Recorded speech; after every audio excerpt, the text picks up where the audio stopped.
All right, hey, it's Rob, and this is a video I've tried to make a couple times. For whatever reason, I just end up deleting it, and I don't know. It's on my mind, and I'm gonna try again. But the topic du jour is, was Michael Jackson guilty of the things he was accused of? I just happened to be listening to the MJ Cast, which is a podcast. Every year they have this episode called Vindication Day, which was when the trials concluded and they determined that Michael Jackson was not guilty of, child abuse and the other things that they accused him of, being involved in the 90s. The reason I'm here talking about this is, if you've seen other videos on my channel, I was actually around Michael Jackson for 2 years, between 1990 and the end of 91, when Dangerous was released, more or less, maybe a couple of weeks on either side of that. But anyway, I worked at the studio where Michael recorded Dangerous. I did not work for Michael. I did nothing that was important or significant. I simply was a guy who had just got out of college. I worked at the studio as what they called a runner. There were 3 or 4 of us, and we basically just sat around, answered phones, got lunch, cleaned up the studio at night. Nothing, like I said, significant in any way to the project, other than we just happened to be assigned, to work on that project, just because we had ended up, getting jobs at that studio. And what we're looking at now in the present day, of course, is the upcoming civil trials for Safechuck and Robson, the 2 guys that were featured in that hit piece called, what was it, Leaving Neverland, where it was just a real one-sided, presentation of the charges against Michael with really nothing on the other side of it, in his defense. And, these things that people allege happened, and I'm not saying they did, they didn't, I don't know, I wasn't there, but this is 30 plus years ago, and now what they're trying to do is go after MJJ Productions. I happen to have my MJJ Productions studio mug that I was given during the project. MJJ Productions, of course, is Michael Jackson's production company. He was the sole owner and shareholder of that company.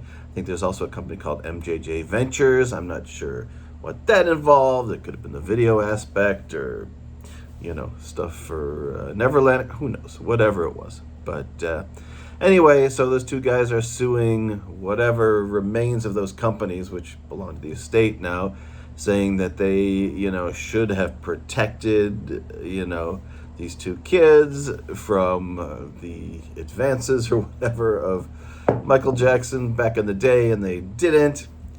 I don't know. It's a civil trial. Civil trials have a different burden of proof. You don't have to prove beyond a reasonable doubt. You just have to prove, do we think he's guilty or not guilty, like 51% or whatever, I guess. So we'll see what happens. It's entirely possible they'll find him guilty. He's obviously not here to defend himself. And even Michael's been gone 15 years now or something. It's crazy. But anyway, all I can do is share my experience during that time. And it was really the last time that you could be around Michael Jackson and enjoy the person he was, the famous, incredibly talented, gifted person, the fun-loving, silly, goofy Michael Jackson before all the heaviness set in, all the accusations and everything. Literally, it was right at the end of the line, 1992, because then 1993, those accusations started and just dragged on for his whole life. I mean, he just got to the point where he just closed the door at Neverland and never looked back. So definitely changed his personality, and we saw, he had to go through, strip searches and all sorts of, public humiliation. And there's the video of him talking about everything the police did and looked at and tried to, determine about his person and his physical appearance and everything like that. So very sad all around. And of course, the allegations are very serious. And all I can speak to is what I saw, which was nothing. I worked at the studio, like I said, where Dangerous was recorded. Michael had a private room in the back. Record One, which is the studio where it was recorded, is set up like a house. I'm not sure if it was custom built to be a studio. I feel like it was some other business and they adapted it, but whatever the history was of it, it really looked like a house. There were, of course, recording studios, but then there was a central area. We had a living room and a table and a fireplace and a kitchen. And there was like a private, almost like a bedroom in the back, and that's where Michael spent a good amount of his time when he worked on the project. Now, he was there 99% of the time alone. So there were no small kids being, hustled through the back door or whatever, snuck in or whatever. There was none of that stuff going on. Now, on the other side of it, you could say, well, we weren't looking for that kind of behavior because he hadn't really been accused of any of it. So maybe there were things happening that we missed because it was not on the radar. But a lot of the people that, we worked with, and Brad Sundberg is one of them. He does a whole seminar called In the Studio with MJ. And he says the same thing, like, we were people with young families, other people that worked there, were a little older, had grown kids and whatever. But, if anything like that had been going on, even though it was Michael Jackson and, a big high-profile client, that we would have been the first people to call it out and say, all right, something's happening here. This is not good, and we need to get to the bottom of it or whatever. But, like I said, nobody ever saw, heard, or was even, had a hint of anything transpiring during that time, just we didn't see it. So it didn't happen at the studio. And does that mean he couldn't have been off, at Neverland or at other locations doing other things that we're unaware of? Of course, but the Michael Jackson that we knew back then, and I've said this before, in my mind, he had like the mentality of a fifth grader, and I taught fifth grade. So I really know that kind of, level, where kids are just kind of getting a little older and getting into their teenage years, but they're still goofy and giggly, and they're gonna just laugh and and that's anytime we would mention anything, and this was a different era, so we talked about different women or girls that were around or who knows what, and said things. I mean, Madonna came by to the studio one time, and we might have joked around with them lightly or something about her. That's a whole other story. I made a video about that, but and Michael would just say, oh, no, he wouldn't address it because, he was not at the maturity level where he could even, discuss, having a sexual relationship with a woman, with any kind of authority. So to me, just the whole issue, it wasn't even, on his radar. So to say that, he was this guy we all knew in the studio who was a Peter Pan-like character and fun-loving and innocent, and then he went to Neverland and all of a sudden he was this predator, and he was trying to abuse kids and get all this stuff from kids that he was not related to, and was spending time with them, doing inappropriate things and all the stuff that of course and it's just hard for us to reconcile, people that were around him in any capacity. And I spent a lot of time in his presence. We weren't friends or anything like that, but I said, good morning, how you doing, what's happening, every day pretty much for 2 years. And he just does not seem like that guy that could have had that part of his personality, just hidden so well that we would have never known or seen it. But who knows? Most people, if you ask them about Michael Jackson, and maybe they're music fans, maybe they're not, or whatever, they're going to assume that he did what he's accused of being, of doing, just because so many different people accused him over the years, and there were lawsuits, and he paid off some people to make it go away. Well, I'm sure, you can understand why. to some degree, like, he doesn't want this out in the press. And this was before the internet and before we had 24/7 access to every celebrity and knew what they had for breakfast and all that kind of stuff. So he just wanted to quietly make it, go away. Now, does that mean he's guilty or innocent? It's really hard to say. I mean, some days I feel like there is a lot of just, from that side, not proof.